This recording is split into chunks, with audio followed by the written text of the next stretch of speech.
OK. Bonjour à tous, encore une fois. J'ajoute aux autres bonjours. Le thème d'aujourd'hui, dans l'Épître aux Romains, sur la paix avec Dieu. J'aimerais qu'on puisse lire le passage et aussi dans son contexte. Donc, je vous propose de commencer au verset 1.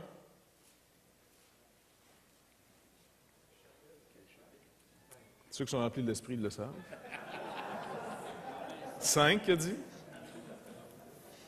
Romains chapitre 5.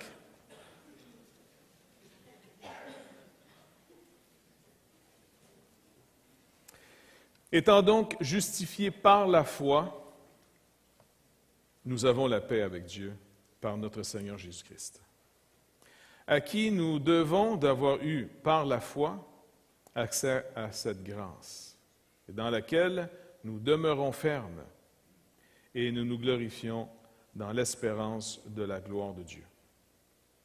Bien plus, nous nous glorifions même des afflictions, sachant que l'affliction produit la persévérance. La persévérance, la victoire dans l'épreuve. Et cette victoire, l'espérance. Or, l'espérance ne trompe point, parce que l'amour de Dieu est répandu dans nos cœurs par le Saint-Esprit qui nous a été donné. Car lorsque nous étions encore sans force, Christ, au temps marqué, est mort pour des impies. À peine mourrait-on pour un juste. Quelqu'un peut-être mourrait-il pour un homme de bien. Mais Dieu prouve son amour envers nous en ce que, lorsque nous étions encore des pécheurs, Christ est mort pour nous. À plus forte raison, donc, maintenant que nous sommes justifiés par son sang, serons-nous sauvés par lui de la colère. Car si, lorsque nous étions ennemis, nous avons été réconciliés avec Dieu par la mort de son Fils, à plus forte raison, étant réconciliés, serons-nous sauvés par sa vie. Et non seulement cela, mais encore nous nous glorifions en Dieu par notre Seigneur Jésus-Christ, par qui maintenant nous avons obtenu la réconciliation. L'apôtre Paul, dans tout le contexte ici de l'Épître aux Romains, enseigne, comme on l'a vu à plusieurs reprises, qu'est-ce qu'un juste? Car on sait que le monde est destiné à une juste colère de la part de Dieu. Le Seigneur Jésus-Christ a voulu mettre ça vraiment clair pour pas qu'il y ait de confusion. Il n'est pas venu abolir la loi, et la loi va être en vigueur jusqu'à la fin. Mais la loi est accomplie que pour ceux qui ont reçu Christ comme Seigneur et Sauveur.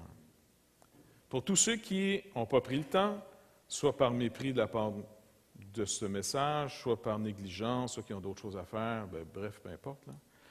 Toute personne qui ne sera pas trouvée en Jésus-Christ est destinée à la terrible colère de Dieu. Et l'enfer est une réalité certaine. Le but de Dieu dans son amour, c'est qu'on puisse éviter ce lieu de la perdition éternelle. Donc, il donne Jésus-Christ son Fils. Et Jésus-Christ devient finalement le lieu où Dieu fait la paix avec le monde. Il n'y a pas d'autre lieu, il n'y a pas d'autre personne, il n'y a pas d'autre forme de vie, de pratique par laquelle on peut espérer d'être sauvé de cette justice. Et puis, cette bonne nouvelle, finalement, que Dieu a fait la paix, résonne finalement dans nos cœurs, encore par la foi. Et puis Paul donne un chemin ici pour montrer finalement que chez le croyant, l'espérance ne le trompera pas. Maintenant, Paul, parlant d'espérance qui ne va pas tromper, fait sûrement référence à des espérances qui vont tromper, pas vrai? Il parle d'une espérance qui ne trompera pas. Maintenant, pour que mon espérance ne me trompe pas, il faut qu'aujourd'hui, dans ce que j'espère, je passe l'épreuve. En d'autres mots, tout ce que j'espère aujourd'hui, dans tout ce que je vais me confier, Dieu, dans son amour, va dire, OK, je vais faire une chose avec toi, je vais mettre ça à l'épreuve maintenant. Ça va te donner encore du temps pour savoir si tu as espéré à la bonne place et dans les bonnes choses. Donc, inévitablement, le croyant est destiné, et le non-croyant aussi en passant, on est destiné à vivre des épreuves. Donc, ce n'est pas typiquement pour les croyants, l'épreuve, c'est pour tout le monde. Tout le monde vit des épreuves, ils vont nous arriver de tous les genres. Et hier, j'écoutais en revenant de Québec M. Languérand qui nous expliquait un petit peu il nous a expliqué plusieurs sortes de foi qu'il y avait. Là, bref, c'est quand même intéressant de l'écouter, pas nécessairement pour les solutions qu'il propose, mais au moins il devient comme un porte-voix un peu de ce que les gens se proposent à croire dans la société. C'est le citoyen, je trouve. C'est vraiment, si je veux savoir ce que le monde est rendu, j'écoute Languérand. Puis il propose toutes sortes de choses. Avant, il était très... là, il est rendu plus Michael Danton dans son approche. C'est devenu un déiste. Il s'avoue un déiste. Des fois, il se déclare bouddhiste. D'autres fois, mais c'est le fun. Moi, j'ai un cours gratuit par lui parce qu'il m'explique tout ça en chemin. Puis de toute façon, j'ai Montréal-Québec à faire. Fait que, moi, je l'ai dans mon char avec moi. Puis il me raconte des histoires. Bref, hier, il m'a expliqué 2 théories que les gens croient. Il m'a expliqué finalement le bouddhisme. Assez déprimant, merci. Même lui-même s'est avoué à la fin de son émission en disant « Écoutez, quand j'ai préparé cette émission-là, j'étais tout enthousiaste. Il me semble que c'était pour être le fun, mais je réalise que, c'est pas ma meilleure émission. » Tu sais, le gars, je le trouvais vraiment sincère. Je dis « Puis plus il en parlait, puis ma femme, elle me disait tout le temps « il parle toujours de souffrance, mais encore la souffrance, puis la souffrance-là, tu te rappelles des... » Et puis lui-même, Languérand, tu sens que plus il avançait dans son émission, plus à la fin, il disait, écoutez, ça a l'air déprimant ce que je vous dis, mais c'est supposé de vous rendre joyeux. Là, j'avais le goût de dire, je sympathise avec toi, moi avec, ça arrive des fois. Et puis, mais néanmoins, dans la compréhension que j'avais, ce type de foi, c'est que vu qu'il va y en avoir des problèmes, puis vu qu'il va en avoir de la souffrance, t'es mieux d'y faire face. Et puis, il dit, il y en avait, je pense qu'il en a résumé 5, 6, 7, 8, je ne sais pas, 8. En tout cas, bref. Il dit, regardez, quand vous allez juste arriver dans ce monde, c'est une souffrance. Naître, là, comme un petit bébé de même, là, il a passé au cache en sortant de sa mère. Elle l'a expulsé d'elle, le pauvre petit poutre. Et puis, finalement, il a été squeezé, mais vraiment. Imagine, il a passé par un petit trou. Et puis, elle a eu des contractions, ça lui faisait mal avec, mais c'est comme si, sort, puis là, il se fait écraser, puis il y a juste un petit trou de rien par lequel il va sortir. Ça ne doit pas être confortable. Première souffrance. Tu rentres dans le monde en souffrant. Il dit, la deuxième souffrance que le bouddhiste nous dit, écoute, il va falloir que tu figures que ça avec, il faut que tu y passes, c'est la mort. Puis après ça, il a parlé de la souffrance de la vieillesse, puis il dit, écoutez, je suis bien placé pour vous en parler, tu sais. Quand c'est devenu souffrant quasiment de te lever le matin, puis tu craques de tous les bords, puis tu sais... Fait qu'il parlait de... Puis là, tu l'écoutais, puis... Écoute, d'un côté, j'étais content en disant peut-être qu'il va arriver à une solution. Tu sais? Puis pour lui, la solution du bouddhisme, c'est, faites-vous-en une idée. C'est en résumé, très, très résumé, c'est un peu, écoute, c'est de même. C'est tout. Fait que là, je voyais que lui-même s'entendait quasiment dire en disant, bon, c'était supposé être le fun ce que je vous disais là, mais en voulant dire, faites-vous-en pas, oubliez ça, gelez le mal, faites-vous-en pas, de toute façon, pas le choix. T'sais. Et puis un coup, vous avez fait vraiment une raison à ça, écoute, vous allez voir, c'est pas si pire. Il dit, c'était supposé être le fun ce que je vous dis, mais je réalise que c'est pas le fun de tout. Mais quand je l'écoutais, je me disais, il y a quand même au moins le guts d'être, on pourrait dire assez réaliste. Fait que je trouvais ça intéressant. Mais comment tu peux éprouver? Parce qu'il dit, de toute façon, à la fin, tu meurs. Fait que pour lui, c'est de retourner finalement dans le 1, puis j'avertis tout le monde, puis on va essayer, puis on le fait. Puis, mais dans tous ces trajets-là, le bouddhisme, c'est une manière de croire comment je vais gérer ce qui est inévitable. Je suis pris dans ce monde-là où il y a de la souffrance à grandeur. Qu'est-ce que je fasse? Fait qu'il dit, écoute, le mieux, c'est de dire, il y en a, faites-vous-en pas, c'est comme ça.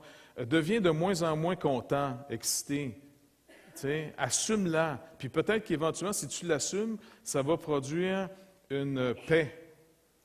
Puis tu vas arriver comme à neutraliser le tout, et puis tu vas tranquillement finir ta vie sur « il n'y a plus rien qui me dérange ». Le stoïcisme, c'est un peu dans ce genre-là aussi. Fais-toi une raison, il va en avoir de la souffrance. Fait que moins tu cherches le bonheur, moins tu vas souffrir. Plus tu vas chercher le bonheur, plus tu vas souffrir.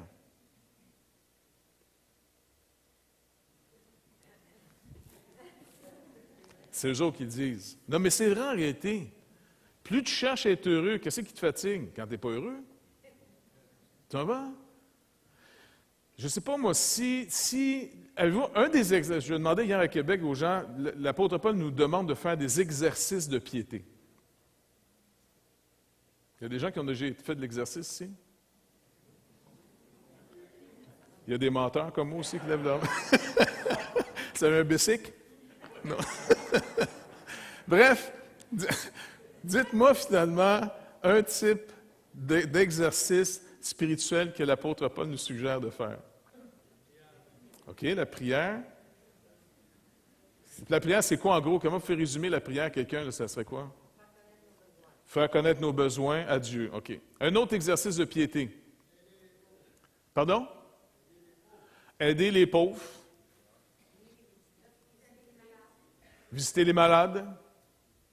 Des activités déprimantes un peu, mais quand même, tu sais, c'est exercer la piété. Pourquoi? Quand on nourrit les gens qui ont faim, puis quand on visite ceux qui sont malades, qu'est-ce que ça nous rappelle? Deux choses, deux extrêmes. Qu'est-ce que ça nous rappelle? Un, d'abord, on rend grâce qu'on est en santé quand on l'a, mais que Dieu, finalement, a eu compassion de nous.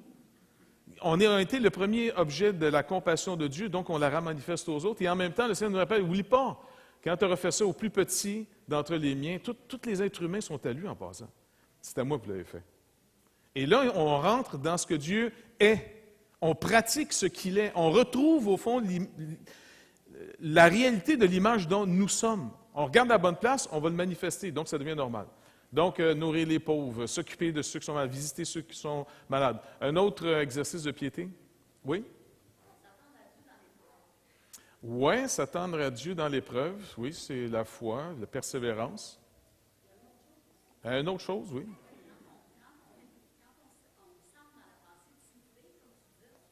Oui. Oui, ça, c'est une douleur de l'apitoiement. Ça, c'est bien, de la perdre, celle-là. Parce que déjà que ça va mal, je ne veux pas t'en ajouter une deuxième. Non, tu sais, si tu pleures parce que ça fait mal, c'est une chose. Si tu pleures sur toi, c'est d'autres choses. C'est vrai. Si on peut la perdre, celle-là, c'est une douleur de moi. À part ça, il y a un autre exercice de piété, oui? La lecture de la parole, à moins qu'il nous parle, qu'est-ce qu'on va croire? Donc, de se mettre à la lire, cette parole, comme Philippe nous exhortait tout à l'heure, de vraiment dire, Seigneur, parle-moi. Juste une parole unique, c'est ta parole. Donc, on a cet exercice-là, on sait quoi croire. Après? Oui, après ça, donc ce qu'on entend, ajoute 10 fois, obéis. Ajouter foi et obéir, c'est synonyme. Parce que comment je peux faire la différence entre être informé sur un sujet et croire ce que j'ai lu? Quand j'y ai cru, c'est que je vais faire en fonction de ce que j'ai cru. Donc, il y a une différence entre être informé sur un sujet et croire quelque chose. Vous êtes heureux, vous qui entendez ces paroles, Jésus dit, « Si du moins vous les mettez en pratique. » En d'autres mots, pour les autres, ça ne sert absolument à rien. Tu as entendu la vérité, mais c'est comme quelqu'un qui achète un livre de recettes, puis qui regarde ça, puis ferme le livre après, pas besoin de souper, ça y est, j'ai vu un, c'était super, la recette était merveilleuse, ferme le livre, puis t'en vas te coucher après, tu sais. C'est bon pour la ligne, remarque, là, mais avec le temps, c'est moins bon. Un autre exercice de piété. Pour voir ceux, moi, si on l'a dit par rapport aux pauvres. Ici ou là? Ici, excuse. Attends, guérir les malades, ça, c'est pas un exercice de piété. Ça fait partie de si tu entends que le Seigneur... Soigner les malades, ça, c'est mieux. C'est mieux, soigner. Bien, ça revient un peu à visiter ceux qui sont malades, soigner, prenez soin les uns des autres, pour voir aux pauvres. Ça, c'est un aspect de la pauvreté. Il y a un exercice de piété important à faire. Oui? Oui, l'étranger. Puis là, on est toujours en part dans s'occuper du celui qui est manquant. L'hospitalité, soigner les malades, ça, c'est tout s'occuper des gens qui sont en manque. Et c'est à l'image de Dieu. Le faire, ça vous garde dans la réalité de ce que Dieu est d'abord et avant tout pour vous. Fait que c'est un exercice de piété. Mais quel est un autre? Oui? Un, deux. Madame, là devant. Se réjouir sans cesse. Puis qu'est-ce qu'on pourrait aussi ajouter à ça, dans la même ligne? Rendre grâce en toute situation, soyez reconnaissants. Que vous dites? S'aimer les uns les autres. Et puis, c'est ça, apprendre à s'aimer les uns les autres. Et toutes ces choses-là sont des exercices que si on les fait, Ils ne sont pas en train de nous faire monter une montagne de mérite dans le but de dire, regarde, Dieu, je le fais, donc tu es obligé de me bénir. Mais ce maintenant dans ces exercices, ça me rappelle continuellement ce que Dieu est toujours le premier dans ma vie à faire. Quand je me tiens dans une attitude de reconnaissance, ceux qui sont reconnaissants, qui exercent, il y a des gens qui ont cette capacité d'être reconnaissants. Et souvent, moi, quand je deviens un peu négatif, parce que, pour X raisons, là, tu sais, je connais des gens que je vais appeler parce que je sais qu'après avoir parlé avec eux, ils vont être reconnaissants. Devinez qui j'appelle quand je... Pasteur Clermont, exactement. Non, c'est vrai. Quand je suis moindrement le champ, là, que mes solutions, tu sais, il faut que tu pries, et puis tu as des sujets de prière, tu interceptes. Et puis là, quand je sens que même mes prières commencent à être un peu agressives, tu sais, on dirait que je me transfère du Nouveau Testament vers l'Ancien Testament. Je commence à prier comme Élie, Élisée, tu sais. Là, j'appelle Pasteur Clermont. Et puis quand il me parle, même quand il me parle de problèmes, c'est encourageant. Je lui dis, le gars, il est unique. Vous n'allez pas, ça fait partie d'un répertoire de gens spécifiques. Lui, il fait partie des gens que tu sors de sa présence, la vie est belle. Le Seigneur est bon. C'est incroyable. Le Seigneur est bon.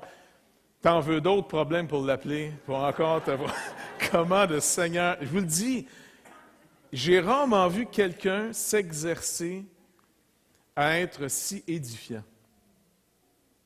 Je vous dis, c'est particulier. Il y a des gens comme ça que tu appelles et tu vas sortir avec une parole. Dans notre assemblée, il y a une personne très discrète, mais qui est aussi connue pour être extrêmement édifiante. Denise Dallaire.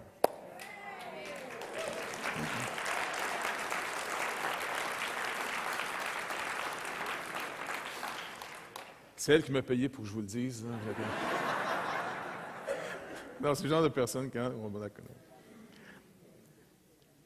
Et quand Philippe parlait des groupes maisons qui étaient un lieu où est-ce qu'on doit apprendre à se connaître, c'est ce qu'on veut connaître de nous dans l'Église. C'est ce que Christ a affranchi. Quand Christ a franchi, c'est vrai qu'on est transformé, puis en même temps, c'est pas vrai.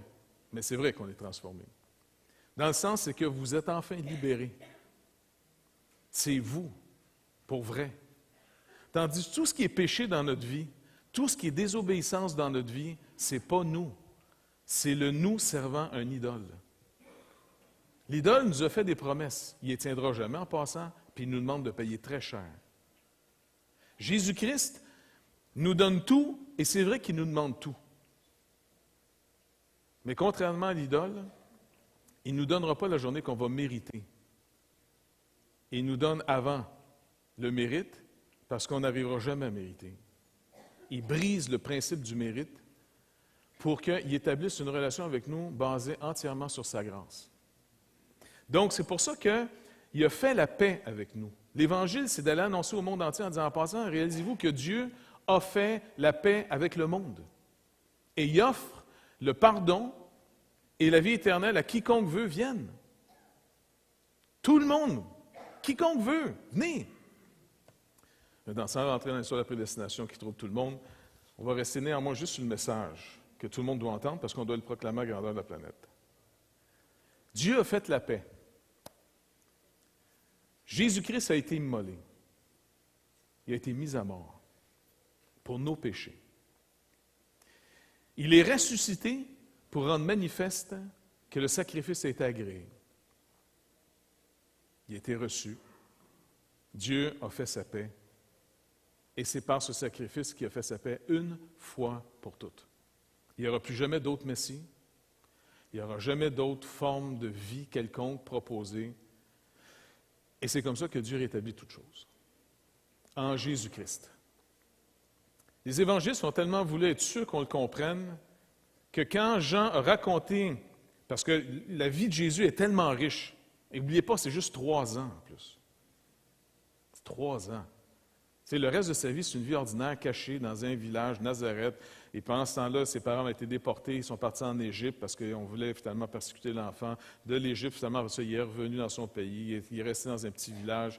Il a été charpentier, il a pris le métier de son père. À l'époque, les gens n'avaient pas des crises existentielles. Qui suis-je, où vais-je, que je fais-je? Bon, mais c'est quoi ton père, son nom, Joseph? Qu'est-ce qu'il fait dans la vie, charpentier? Bien, fils de Joseph, tu seras charpentier. Fait que c'était réglé. C'était pas compliqué dans ce temps-là. Une boîte de céréales, c'est celle-là que tu achètes le matin. Tout était simple à l'époque. Bref, Jésus reste à Nazareth, charpentier. Quand même intéressant de savoir que Jésus, c'était un charpentier. Moi, ça m'encourage énormément. Un gars de la construction. Toute fois que je vois des gars de la construction, je vois des Jésus à grandeur, tu sais. Puis même les gars sont très religieux, plein de mots d'église qui sortent. Hein? Tu dis, c'est... Jésus est là. Tu vois? Ça fait que... Et là, donc, ce charpentier de Nazareth va finalement un jour commencer son ministère, sachant que ça servir Dieu. Il va servir Dieu à la manière Jonathan. Il va servir Dieu à sa perte. C'est quand même intéressant, parce que Jonathan est vraiment pour moi un type de croyant. Il est tellement saisi par quelque chose que Dieu a fait, que plutôt, parce que c'est, en d'autres mots, être David, c'est le fun, hein, quand les gens disent « Ah, j'aimerais être comme David ». C'est vrai que David, c'est un homme de Dieu incroyable, mais Jonathan, pour moi, est une image aussi du Seigneur Jésus-Christ d'une manière incroyable. Il a vécu sa vie à ce que nous puissions la réussir. Jonathan a vécu sa vie à ce que David réussisse sa vie. Il en est mort pour que David puisse réussir sa vie. Et il n'y en a pas beaucoup de Jonathan, ou en tout cas des gens qui appliquent au rôle de Jonathan. Beaucoup veulent être David, ce n'est pas eux autres qui mènent le projet, ça ne leur tente pas de jouer. Mais peu de gens jouent le rôle Jonathan, et c'est celui-là qui ressemble le plus au Seigneur Jésus-Christ. Je suis le Seigneur, il nous dit. Je le suis. Vous m'appelez Seigneur, puis vous faites très bien, je le suis. Mais vous remarquez que je ne suis pas venu pour être servi, mais pour servir. Et donc, finalement, Jean va essayer de nous dire, écoutez, il y en a tellement fait durant sa vie que tous les livres de la Terre ne pourraient pas contenir finalement ce qu'il a fait. Mais je vais prendre quelques événements pour essayer de vous expliquer où il veut qu'on en vienne. Parce que Jean, il y a quelque chose à nous dire dans son évangile, il va aboutir à quelque chose. Rappelez-vous, il a commencé puis il finit son livre pour nous faire comprendre quelque chose. Que quiconque croit en lui périsse pas, mais puisse recevoir la vie éternelle. Right? C'est son but. Il veut tout nous raconter en vue d'arriver à ça, qu'on puisse croire qui est ce Jésus. Et si on croit en lui, si on voit qui il est et qu'on met notre espérance en lui, on croit en lui, on va être sauvé. Il nous présente finalement Nicodème. On la connaît toute cette histoire-là, pas Nicodème. Est-ce que vous avez déjà médité, vous êtes arrêté pour réfléchir, c'est qui ça, Nicodème? Est-ce que vous auriez aimé avoir comme grand-père, oncle, père, Nicodème? Certainement, c'est un super bon monsieur. Est-ce qu'on a réussi à avoir ça comme voisin? Hey, tu ne peux pas avoir un meilleur voisin que lui. C'est pas encore une fois, tombez pas dans le stéréotype, là, le méchant pharisien. Non, c'est un homme vraiment bon. À la limite, là, il y a une popularité en Israël incroyable. C'est le docteur. Jésus va dire, hey, t'es le docteur en Israël. C'est monsieur théologie de l'époque. Je ne sais pas, c'est qui on pourrait dire aujourd'hui? C'est le docteur Jabala de l'époque, c'est le Don Carson de l'époque, c'est le docteur Vellman de l'époque. C'est, je dis, tu sais, comment? Oui, exact. Mais vraiment, pensez-y, c'était la référence de l'époque. C'est comme si un peu, je ne sais pas moi, un grand du monde de la théologie. Vous savez, quand on veut vendre un livre, qu'est-ce qu'on fait souvent? On demande à quelqu'un qui est très reconnu d'écrire la préface. Fait que ça, on voit que quand la journée qu'on vous demande d'écrire une préface, c'est que vraiment votre nom compte. Quand les gens vont voir votre nom dans la préface, ils vont acheter le livre en disant « ça doit être dans la suite ». Si lui l'approuve, ça doit être bon. Je ne sais pas, il y a souvent des livres écrits par des Packer, par exemple, ou Henri Blocher, ou ainsi de suite. Tu sais, tu vas avoir des gens de Carson et compagnie, Pasteur Vellman. Donc, vous avez finalement des gens qui disent, OK, si lui approuve ça, ça doit être bon. C'est ce genre de gars-là, Nicodème. Extrêmement respectable. Et en plus, qu'est-ce qu'il fait? Bon, il va venir voir Jésus. C'est comme il donne la chance à un jeune charpentier qui reconnaît, au-delà des apparences, parce qu'écoute, le gars, il sait qu'il sort d'aucune école. Il vient d'un village totalement obscur. Je veux dire, même un de ses disciples, quand Nathanaël entend parler, « Hey, on a trouvé le Messie. » Ah ouais? Il reste où? Il était Nazareth. Nazareth. Tu sais, on a-tu quelque chose de bon qui peut sortir de Nazareth? Ça, voulant dire, c'est comme, « Hey, on a trouvé vraiment la place. Où ça? Fabreville. » Fabreville. Y a-t-il quelque chose qui peut sortir intelligent de Fabreville? Comment? Ça fait que... supposons. Ça fait que... lui, il est capable de sauter les obstacles. C'est vraiment quelqu'un de fantastique, d'incroyable, de généreux. Et j'ai remarqué que ce jeune prédicateur, oui, il a beau être charpentier, il sort d'aucune école, il vient d'un drôle de village, Nazareth, on n'a jamais entendu parler de cette place-là. En plus, c'est dans le nord de la Galilée, c'est tout mêlé de païens. Ils ne sont pas vraiment orthodoxes tout le temps, ces gens-là. Mais écoute, j'ai pris le temps d'écouter, puis j'ai pris le temps de regarder ce qu'il fait. Je dis, personne ne peut faire ce qu'il fait à moins que Dieu soit avec lui. Vous avez un gars d'une bonté, d'une gentillesse, d'une humilité. Le gars, écoute, c'est la meilleure personne que tu ne peux pas trouver en Israël quasiment. Et c'est intéressant que c'est avec lui qu'on commence à comprendre, à moins que tu naisses de nouveau, tu ne verras pas le royaume des cieux. Là, il n'a pas dit ça à un bum. Il n'a pas dit ça à un loser, là, tu sais, qui toute sa vie, tu regardes sa vie en disant, il me semble que ça ne m'inspire pas. Tu sais, un gars là, qui rate tout, qui est vraiment loser, sa vie c'est un désordre. Je veux dire, et souvent tu écris un livre, tu dis, hey, si tu veux, je peux t'écrire ta préface. Non, c'est pour. J'aimerais le vendre, tu comprends Dieu? Tu ne demanderas pas à quelqu'un, tu sais, qui va dire, hey, ça fait 6 mois que j'ai gardé le même job. Wow!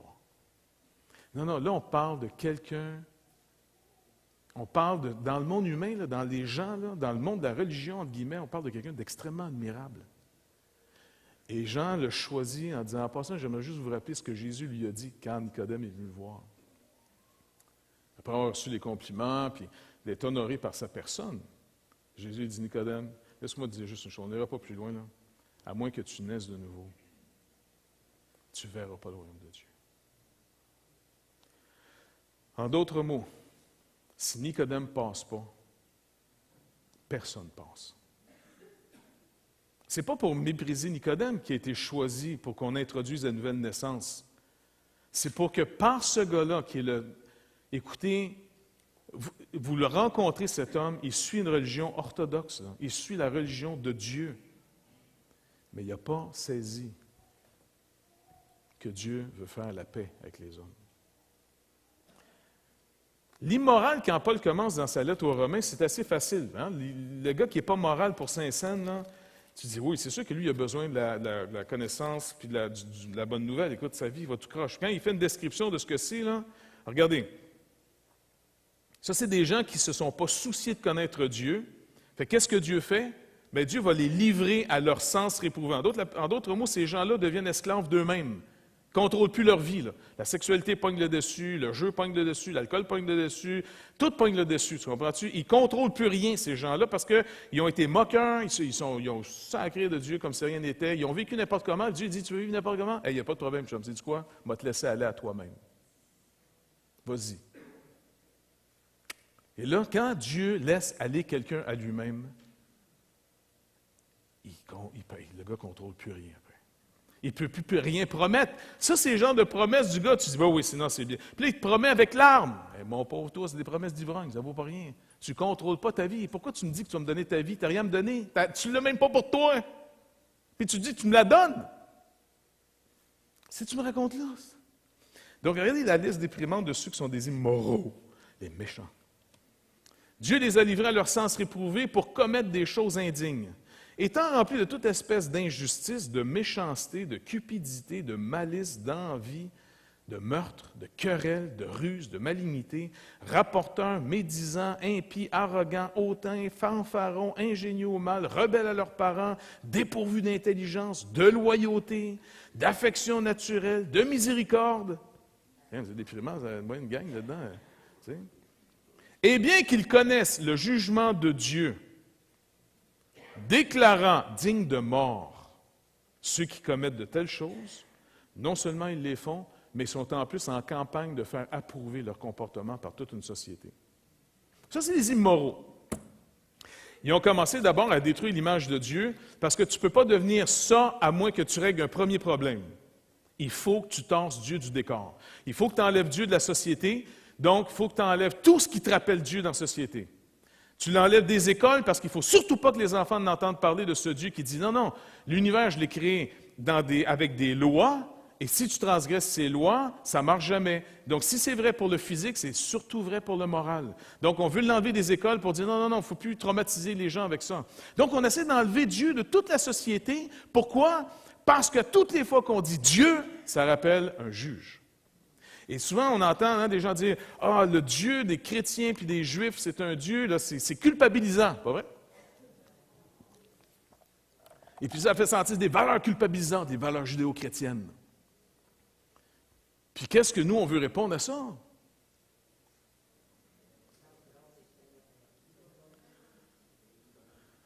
C'est ça, souvent on dit, non, c'est un Dieu d'amour. Non, dis-leur pas ça. Donnez-leur raison. Pour une fois, ils ont raison. Pour une fois, ils ont raison. Hey, votre Dieu, il est culpabilisant. Entièrement raison. Oui, mais on se sent coupable avec lui. Hey, puis c'est rien encore. Laisse-moi finir la loi. Tu ne l'as pas entendu comme il faut l'entendre. Non, mais écoute, vous voyez comment votre Dieu, c'est pas un Dieu qu'on peut lâcher lousse dans la société. Lâche-les pas lousse, non. Chum, tu le lâches lousse, il va y avoir du sang, ça va pousser à grandeur. Mais tu vois, ton Dieu est tellement culpabilisant, en effet. Puis le problème, c'est qu'il existe pour vrai. On a un sérieux problème, c'est. Oui, Dieu est un gros problème. Puis le pire, c'est qu'il n'y a pas de tribunaux, on peut l'amener pour dire, on voudrait, tu sais, comment ça s'appelle déjà? On fait un appel, non? J'aimerais faire un appel au jugement de Dieu, s'il vous plaît. Y a-t-il un tribunal plus haut? Non, ça commence avec moi, puis ça finit avec moi. C'est bon.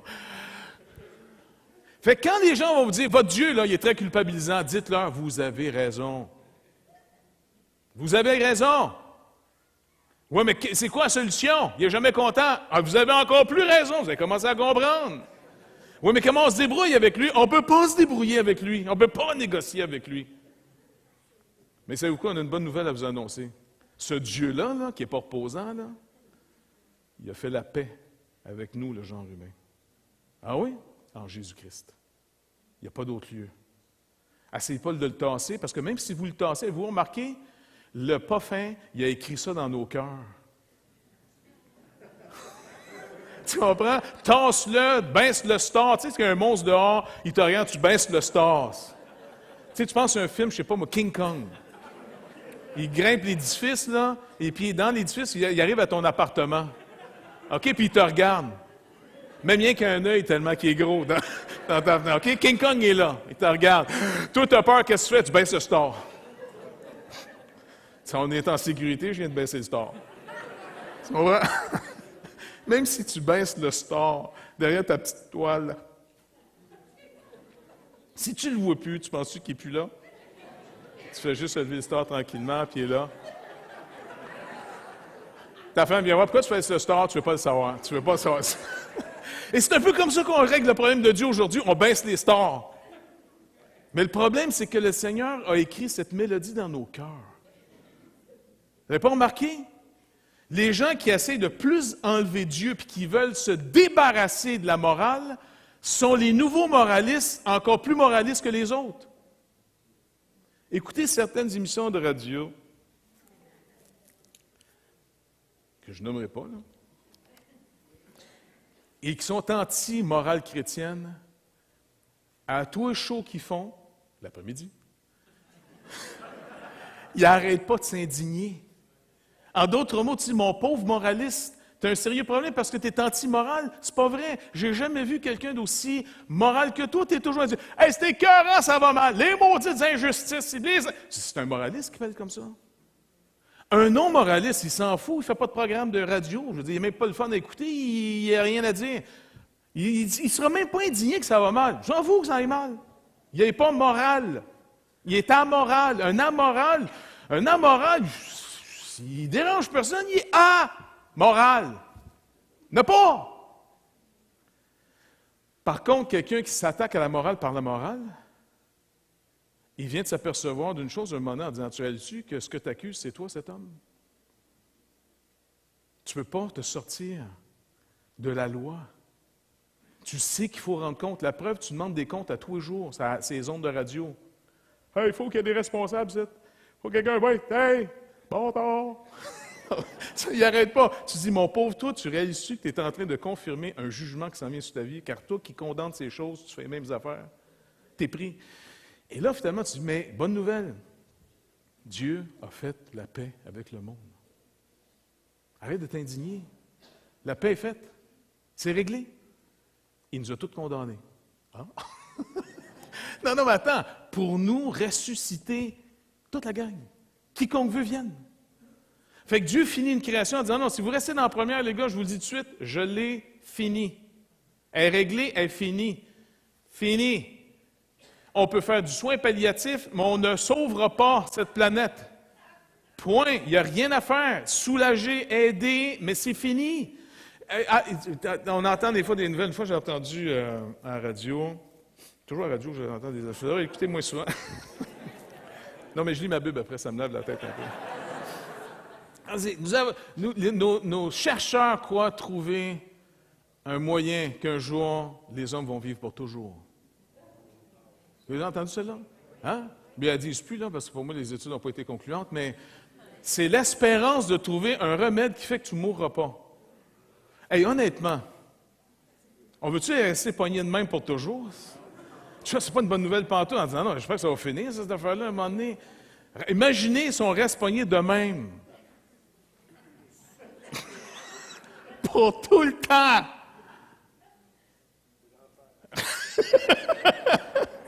Alors on s'est dit, non, j'ai fait ma paix, les gars, c'est réglé. Vous pourrez mourir en paix. Mourez! Arrêtez de survivre. Mourez! Tu dis, mais comment on fait pour mourir? Reconnaissez que vous en êtes digne. Et je vous ai pardonné, j'ai fait ma paix avec vous. Ma paix est faite. Croyez-moi. Et là, le Seigneur dit, écoute, vous avez besoin de vous exercer maintenant dans cette grâce, parce que j'ai besoin d'envoyer des témoins dans le monde. Pas juste des perroquets qui répètent des vérités, parce qu'un perroquet, ça peut avoir de l'air que ça parle. Hein? Ma voisine, elle a un... Je ne sais pas comment dire ça, je me trompe toujours, là, ça ressemble à cocktail, mais... Un coq à quoi? Un cocassien? Sien? On va rester avec cocktail, c'est plus facile à retenir. Cocassienne? Merci. Elle a un cocassiel. Et je pense qu'elle y a appris à parler, puis il dit quelques mots. Même les petites perruches, des fois, ça parle, hein? Tu sais, quand tu as Coco qui était au bureau à l'époque, là, quelqu'un m'avait donné ça, je ne me rappelle plus qui, il est resté au bureau. J'ai jamais vu une perruche aussi sympathique que celle-là. Non, c'est vrai, elle restait au bureau, puis quand je faisais du counseling, elle allait sur le monde. Je fais 12 ans pas juste pour voir si vous êtes aimant les animaux. Bref, un perroquet, ça parle les mots que tu as mémorisés. Si c'est ça que le Seigneur avait besoin, qu'on soit simplement des perroquets, on aurait juste à mémoriser les choses, puis on va les répéter. Ou à la limite, on met des grands speakers dehors, des grands haut-parleurs, puis on fait sortir le message sans arrêt. Le Seigneur, il ne veut pas envoyer des perroquets. Il envoie des témoins. Alors, il dit, non seulement Dieu, finalement, nous a réconciliés avec lui, on a la paix avec Dieu par Jésus-Christ. Encore une fois, si vous êtes en dehors de Jésus-Christ, vous êtes dans le trouble. Merci, c'est le mot que je cherchais. J'ai oublié le T. Et puis, finalement, il dit, regardez les gars, je vous ai sauvés, mais je vais vous donner des exercices à faire pour que votre message, il fasse du sens. Parce que tout le monde, en ce moment, sur la terre, est en train d'espérer en quelque chose. Sans exception. Il y en a qui espèrent que Dieu n'existe pas. Ça règle un peu le problème en disant, c'est pas grave, quand je meurs, tout est fini. Fait que ça n'existe pas, je n'ai pas de jugement à rendre compte. Fait que tu espères là-dedans. C'est une religion, c'est une croyance. D'autres espèrent que, comme mon chum Languérand, que si j'arrive à neutraliser, puis d'accepter la souffrance, puis de me dire, ça va se régler. C'est une croyance. Beaucoup de monde y croit à ça, en passant. D'autres disent, non, moi je crois que si on continue à bien faire, puis à s'améliorer, je pense qu'on peut changer le monde. Ça, c'est les humanistes athées. On va, non, pas besoin de Dieu, on va y arriver, puis à force de persévérer, le monde va s'améliorer, puis un jour, ça va être vraiment merveilleux sur Terre. Ça, c'est une croyance. Il y en a d'autres, c'est, non, on va continuer à servir Dieu, puis on va essayer de le calmer, puis on va lui donner des offrandes, puis on va essayer, qu'il se calme les nerfs, puis à un moment donné, on va l'avoir. Puis là, il va se dire, OK, tu es assez sincère, tu peux rentrer, mais c'était de justesse. Tu comprends? Fait que ça, c'est la religion. Les religieux qui sont, j'ai-tu encore mon salut? Je ne le sais pas, on va essayer de regagner ça. Allô, Jésus, je te chante des chansons, tu comprends? Puis, tu comprends? On essaye, le Père, regarde, je te donne des offrandes. Regarde la grâce de la grosse argent que je te donne là, tu sais. Ou regarde, mon service, regarde mon temps que je te donne. Regarde, je souffre pour toi. Puis là, tu sais, ça, c'est le religieux qui essaie. Il est en guerre avec Dieu en disant, moi, je vais l'avoir sur son terrain. Je vais l'avoir en le servant. Il ne pourra pas mailler, il ne sera pas capable de mailler, il va tellement être gentil que s'il maillit, c'est un ingrat incroyable. Et là, tu arrives, le vrai chrétien. Le vrai qui arrive, le vrai.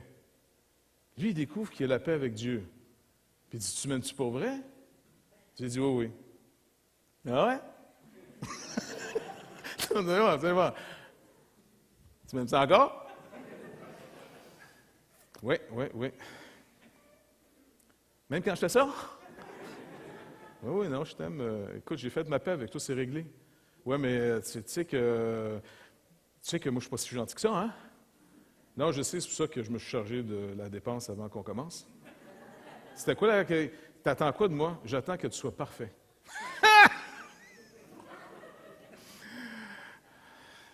Dieu, je pense qu'il y a eu erreur sur la personne. Dieu va dire, non, il n'y a pas eu erreur sur la personne. Je me suis arrangé à prendre ta place. Il n'y a pas erreur sur la personne. J'ai mis à ton compte une justice qui s'appelle pour toi, dans ton compte, justice passive. Ah ouais, c'est quoi ça? Parce que dans ton compte, tu vas avoir un compte épargne. Là-dedans, j'ai mis la justice passive de mon fils. Puis tu as un autre compte qui va s'appeler compte chèque. Ça, c'est la justice active que tu vas mettre là-dedans.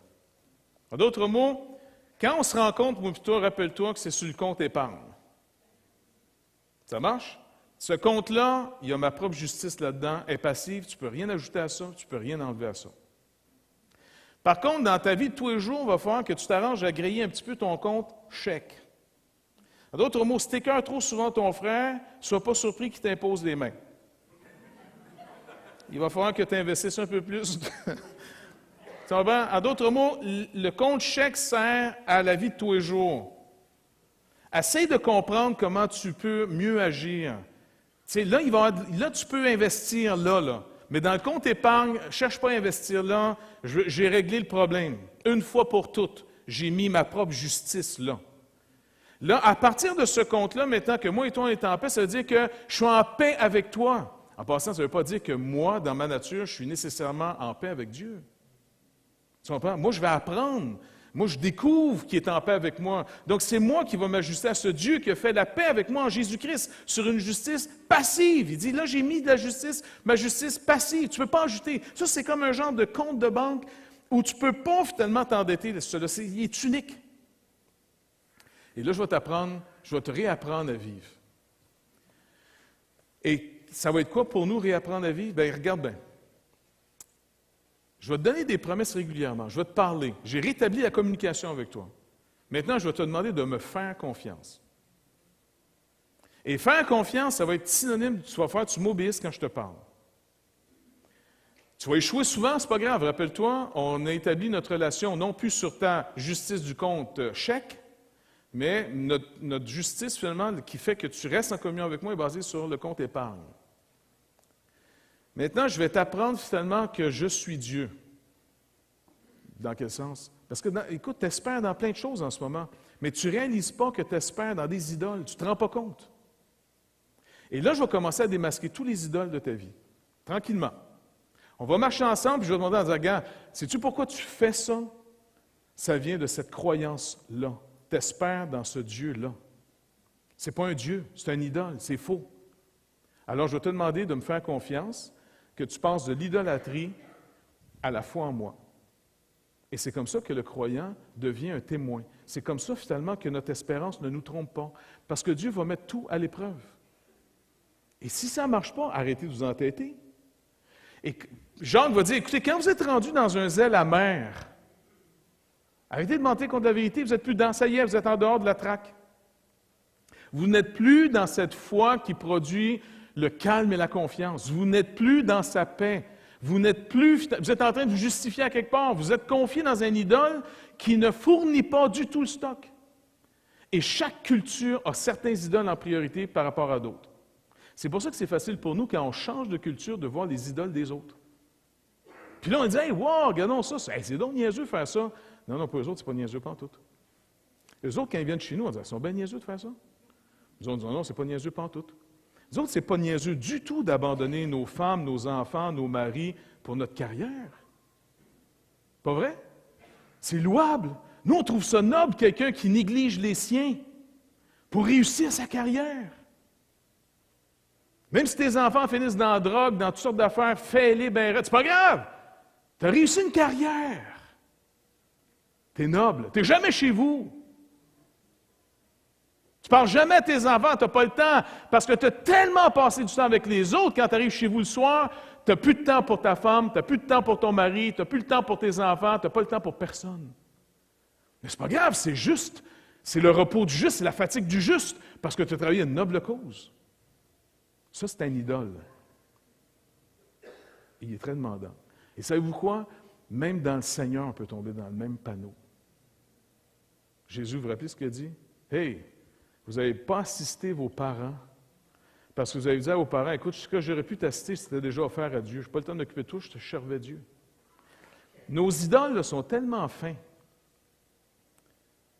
Mais savez-vous quoi? Au jour de l'épreuve, ils vont s'avérer être totalement inutiles, même pire, ultra nuisibles. Donc, pourquoi Dieu nous met à l'épreuve? Il dit, parce que la seule chose que tu vas faire dans l'épreuve, je vais te demander de persévérer. Persévérer, ça veut dire quoi? Je te demande simplement de continuer à me faire confiance sur ce que je t'ai dit. Par exemple, le Dieu, finalement, qui nous fait travailler comme des malades mentaux, là, c'est le père, la mère, tout le monde travaille dans la famille, il n'y a plus de famille, OK? Parce que finalement, on a sacrifié la famille en disant, on n'a pas le temps d'être une famille, il faut que les deux travaillent. Les enfants, on les met devant la TV ou sont à la garderie, fait qu'ils sont quasiment à partir de 3-4 mois, là, sont parqués, puis on les retrouve au mariage, peut-être. Puis ils me disent, attends, t'es qui, toi? Je suis ton père. Ah, c'est le gars qui paye les comptes. Ah, c'est ça, t'sais. Et puis, finalement, on ne se connaît pas en tout, parce qu'on était trop occupés à vivre nos vies. Nos idoles nous ont dit, ça, c'est une vie réussie. OK? Jésus va venir et il veut détruire ça. Il veut détruire l'idole qui nous a fascinés, captivés, et qui nous réclame des sacrifices absolument inouïs. Soyez pas surpris qu'on passe toute la gang dans le moulinet.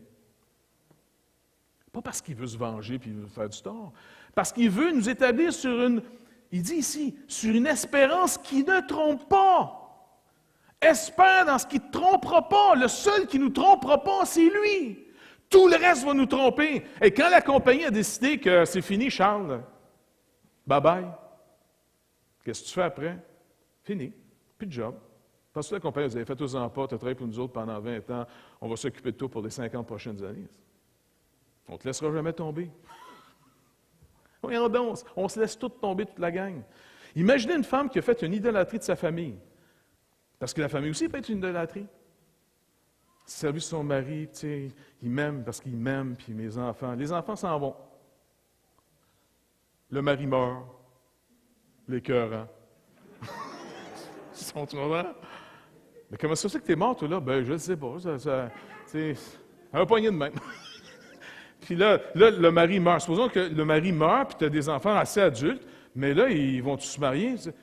C'est ça? Laissez-moi tout seul. Ben non, mais on va te visiter. C'est ça. Oh, tu la trouves plus fine que moi, elle. Oh, c'est ça. Le gars part avec un moyen fardeau. Mais écoute, non, je ne peux pas te marier, tu comprends? Abandonne-moi, non? Il n'y a pas de problème. Le cauchemar total, tu comprends-tu? Tu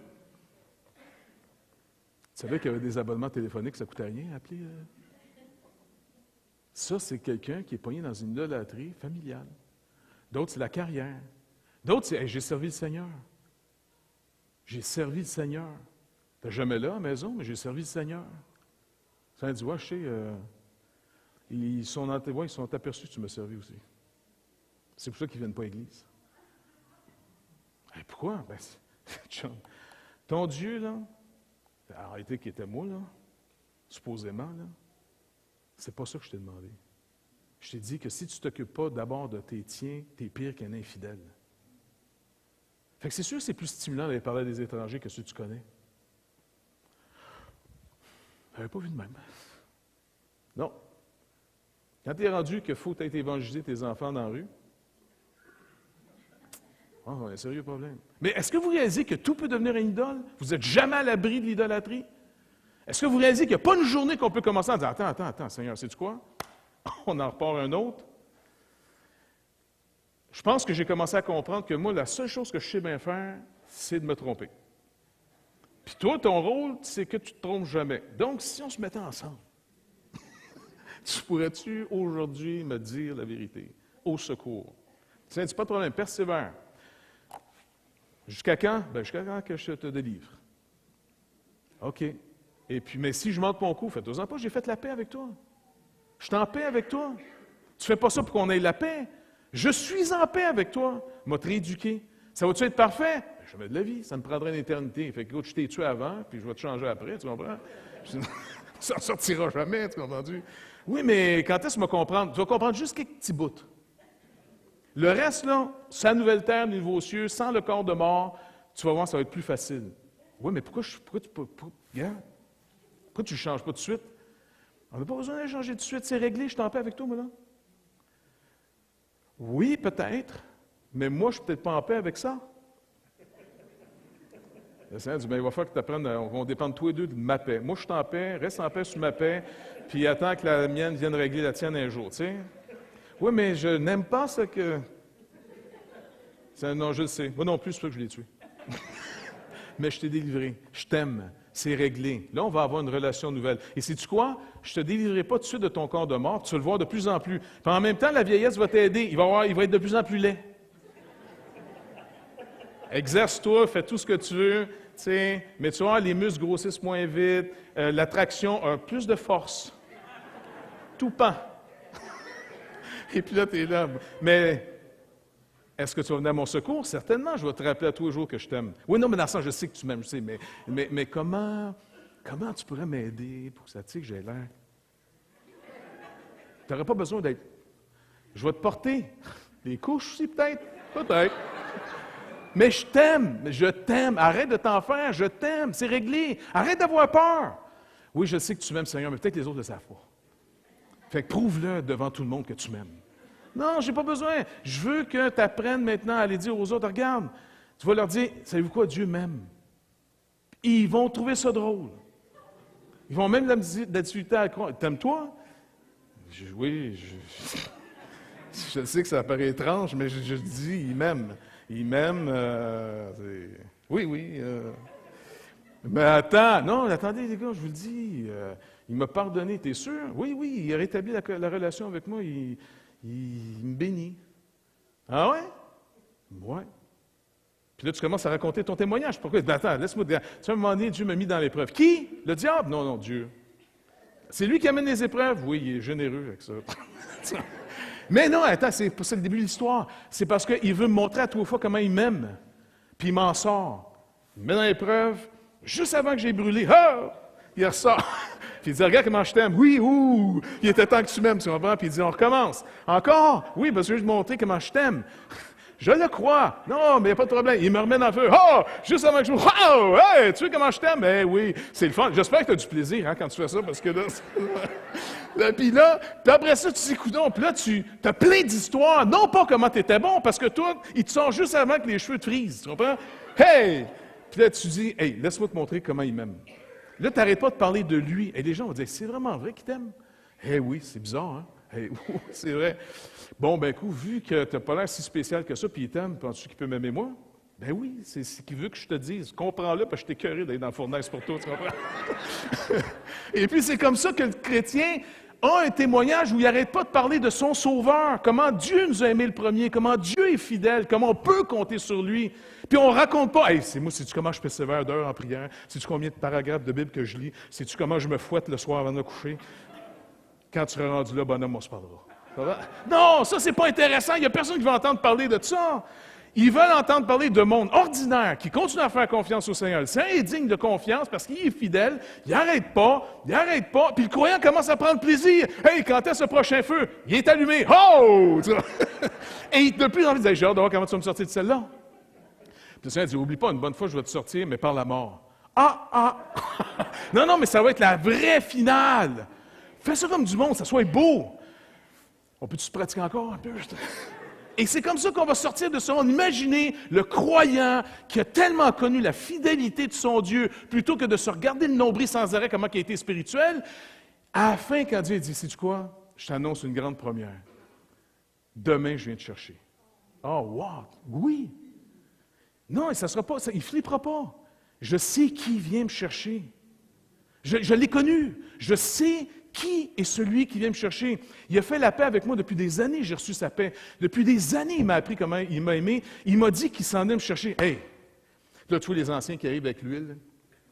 Non, les gars, rendez-moi pas graisseux, il va avoir de la misère à me pogner. Laissez-moi partir, il s'en vient me chercher. Et c'est ça que les gens veulent voir. Est-ce qu'il y a des gens qui l'ont vraiment connu? On est écœurés d'en entendre parler de lui par les moralistes. On veut savoir qui l'a vu. Qui c'est qui l'a vu? Tu sais, c'est pas juste des gens qui disent « On ne veut pas le savoir, on veut le voir. » On veut voir des témoins. On veut voir des gens qui n'arrêtent pas de nous en parler de son amour, de sa fidélité à lui, de sa bonté à notre égard. Il a fait la paix avec nous en Jésus-Christ. C'est réglé une fois pour toutes. Fini! Merveilleux.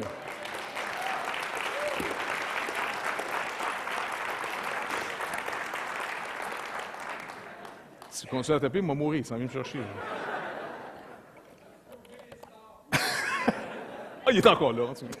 Bref. Comprenez un peu mieux? Que vraiment le Seigneur est digne de toute notre adoration. Nous, on est des heureux losers. Parce que lui, c'est un heureux winner. Puis c'est de lui qu'on veut parler. On n'est pas intéressant. Il est intéressant. Il est fascinant. Il est adorable. Right? Fait que Seigneur, à toi toute la gloire. Et merci, mon Dieu. Merci de nous avoir rachetés. Merci de nous avoir arrêtés dans notre folie, notre démence. D'avoir essayé dans nos vies sans toi de trouver de la satisfaction, de l'amour, de la raison d'être, de l'assurance, l'image de soi ailleurs qu'en toi, Seigneur Jésus. Merci de nous avoir délivrés, mais vraiment puissamment. Seigneur, ma supplication devant toi, c'est que toi seul, tu peux ouvrir les yeux des aveugles.